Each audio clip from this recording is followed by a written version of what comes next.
Viens à moi.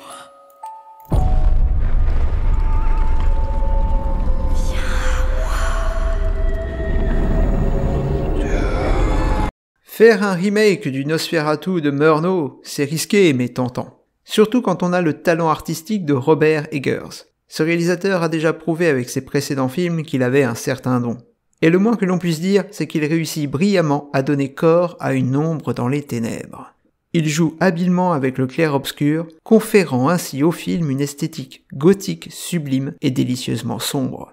De quoi rendre jaloux Tim Burton dans ses grandes heures. Mais plus encore que l'aspect visuel, c'est le travail sur l'ambiance qui nous plonge et nous happe jusqu'à nous dévorer de l'intérieur. Idem pour toute la partie sonore, que ce soit les bruitages ou les musiques. Revisiter le mythe de Nosferatu, c'est aussi se confronter aux autres itérations de l'histoire de Bram Stoker, dont le fameux Dracula de Coppola.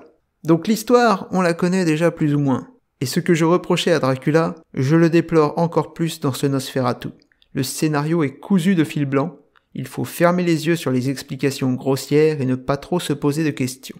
On pouvait aussi s'interroger sur le look du comte Orlok dans cette version.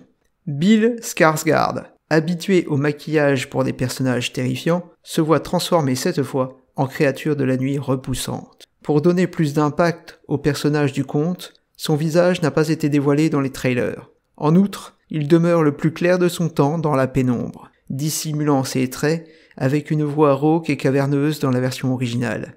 De quoi faire hérisser le poil dufteux de ses rats de compagnie. Cependant, sa respiration poussive, faisant penser à Dark Vador, n'était pas nécessaire. Les acteurs jouent leur partition sans éclat de génie.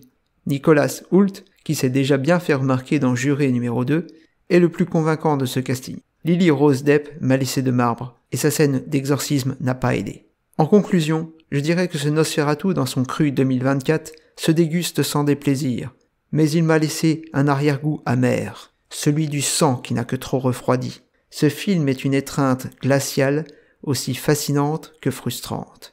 On ressent une certaine retenue dans le traitement des personnages et du mythe de Dracula. C'est sans doute une occasion manquée d'affûter les canines. Come to me.